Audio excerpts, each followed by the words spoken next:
Right now it is time for us to check sports. It's time to bring in Mike Cozzi. Morning there, Mike. Good morning. You know, I woke up this morning and I saw your text, and the text that got to me was the death of Tom Seaver at the age of 75. I could still remember when the Mets were playing the Cubs and the Mets were finally becoming a good baseball team. And the excitement that Tom Seaver brought back into New York City. And at that time, the Mets owned the city. It wasn't the Yankees. It wasn't any of the football teams. It wasn't the basketball teams or hockey teams. It was the Mets. Tom Seaver meant that much to that franchise. I saw him pitch as a rookie in 1967. It was one game of a doubleheader. He was at that point, he was one of the best pitchers in baseball. You know, he was a bit of an ornery guy off the field, but like I said, what he brought. He was a what? Ornery guy. No, not really. I mean, he didn't like the media asking stupid questions. There's nothing wrong with that. But what he did, he really brought the Mets. I mean, the Mets had other players that were important as well. But when you think no more than him, he was the most important player in the team. Yeah, and will remain so until somebody else can come along and top what he did, because he really he turned them from a laughingstock into a recognized baseball team. It was something to watch back then. It's a different game. I mean, Tom Seaver, as soon as he came out of USC and pitched for the Mets, he was pitching complete games. Yeah. You have a pitcher of his caliber with the Mets now and DeGrom, but the game's changed and he's not allowed to do it. He could be that kind of a dominating pitcher. But Tom Seaver did it from when he came out of college until I think he was 42 years old or something. DeGrom's not going to do that. He's one of the best pitchers of all time. The Mets had him. The Mets traded him, and he still continued to win. He pitched a no-hitter. The only one he ever pitched was for the Reds, and he got his 300th win for the White Sox against the Yankees. Amazing career, really. Yeah. But I just heard something on television that really upset me. Now, Tom Seaver had dementia. He's been failing for years. Yes, he has been failing, absolutely, and everybody, and it's been reported. He had dementia that was bordering on Alzheimer's disease. Okay. Yeah. Now they're saying it was dementia/COVID. I mean, when does this stop? Really, when does this stop? The guy was in isolation in his house for over a year. When does this stop? This is pathetic that they're even reporting this that way. Well, anyway. Absolute joke. Yeah. What should be reported is the man was an unbelievable pitcher. His accomplishments on the Mets and in New York City were simply amazing, and that's why one of the reasons the Mets were called the Amazins. And to single-handedly put a franchise on your back and change its destiny doesn't happen very often in any sport. But I can't believe that these termites steeped that low to say that it was COVID. That's absolutely disgusting. Yeah. Absolutely disgusting. Well, anyways. That's like saying guys that served in World War II die of lead poisoning. It's just bad enough that we lose a great one, and especially at 75. I mean, 75 is in today's standards is relatively young. Yeah, it really is. So, condolences to his family, and like I said, if it wasn't for Tom Seaver, the Mets would not have owned New York City like they did for so many years. And like the thing you said about his personality outside being ornery, I know several people that met Tom Seaver at different functions, and they had nothing but great things to say about him. He carried conversations. He was a kind of player, kind of a person that asked questions about you, not just you ask questions about him. So experiences that I've heard about, and nobody had anything but good things to say about Tom Seaver. Well, it's he's going to be missed, and another great one. You folks that are supposed baseball fans now that never saw him pitch, Google it, and take a look at him, and you'll see that the greats all have something in common. The great pitchers in Major League Baseball all have something in common. And the thing that people say well, the teams he pitched against weren't that good. The league wasn't as good. That's baloney. The league's watered down now. Yeah. Tom Seaver could pitch in the 60s, the 70s, 2020, 2040, and they're not going to crash him for home runs often like they do these players. He's going to go 8-9 innings every time out. For anybody to say anything about Tom Seaver as a pitcher, they're absolutely out of their minds. Here's the thing that all the great ones have, the great pitchers have, and they own the plate. Today, the baseball, the batters own the plate for a lot of reasons. But back then, the Seavers, the Gibsons, even the Juan Marichals, any truly strong pitcher back then owned the plate. If you were gonna pop them for a home run, or if you were gonna hurt them, you had your work cut out for you. Well, they didn't allow you to dig in. Yeah.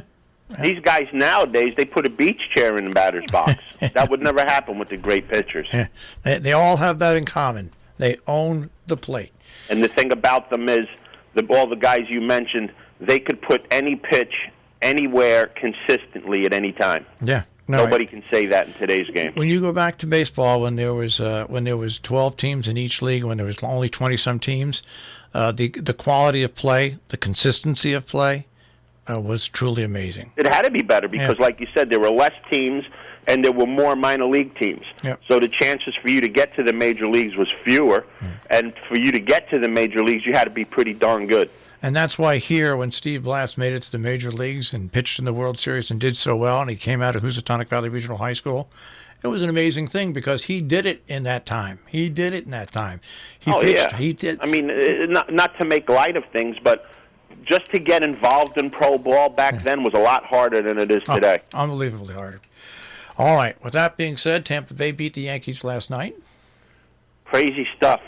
They banged them out early, and then when the Yankees came up in the bottom of the first inning, they stopped the game because of a drone flying over the field.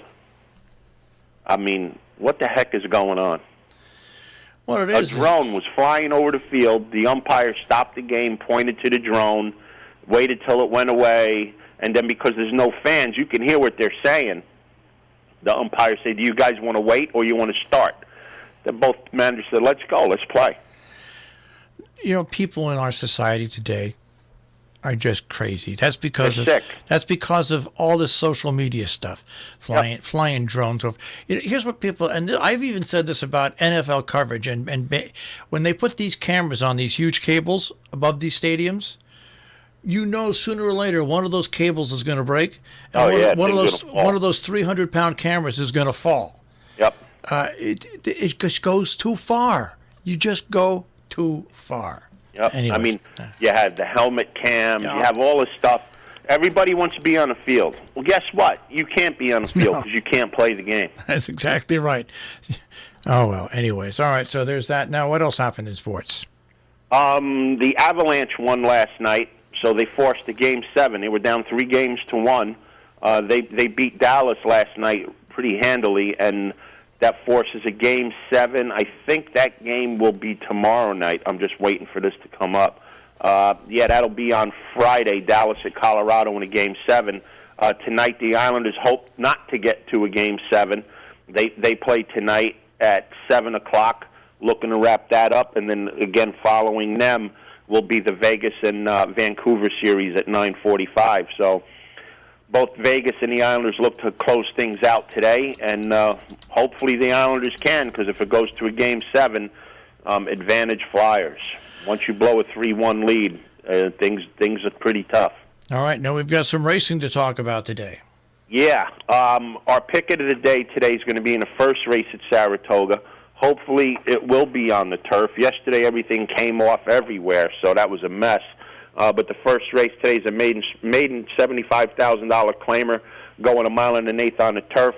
Our play for the radio is the 5-horse Holy Emperor, trained by Jimmy Jerkins. This horse just missed by a nose going up at Saratoga August 1st in the maiden special weight. Drops down into claimers today, and I think the drop gets the job done. So our play is in the first race at Saratoga, the 5-horse Holy Emperor. Now, for tomorrow, like we always do, we do the big races the day before because the Derby's on Saturday. So we do the Friday races today. A couple races real quick for tomorrow at Churchill. The 8th race is the Grade 2 8 bells going 7 furlongs on the dirt. The one-horse Monday Call is going to be the big favorite coming off a track record performance at Ellis Park.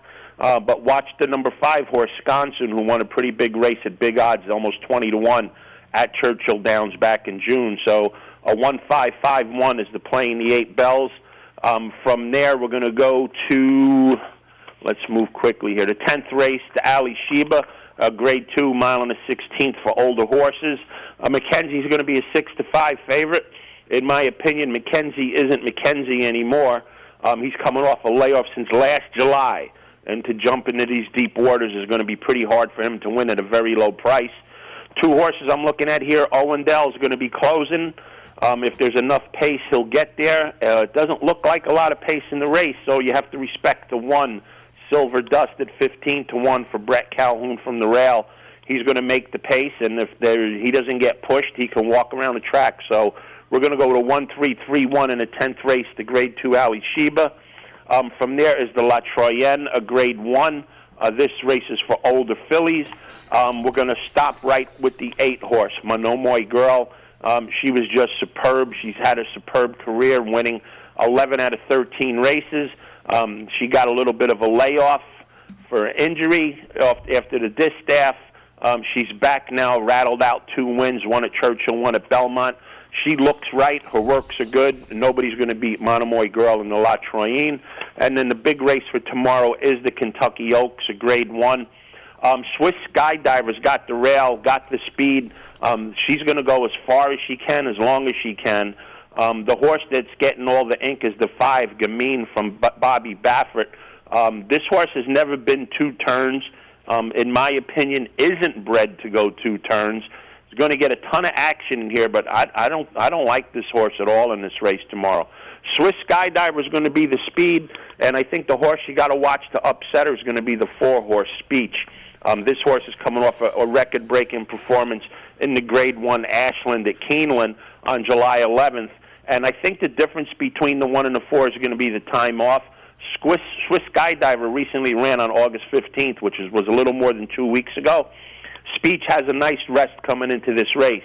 If Swiss Skydiver's a little bit short, I think Speech gets the job done. So in the Kentucky Oaks tomorrow, we're going to go with a 1-4-4-1 exacta, and we're going to throw out what will probably be the post-time favorite in the 4. In the 5 horse, Gamine. So the Derby weekend starts tomorrow at Churchill Downs. All right, and we'll check in with you tomorrow. I'll be here. All right, Mike, take care. Have a great day, guys.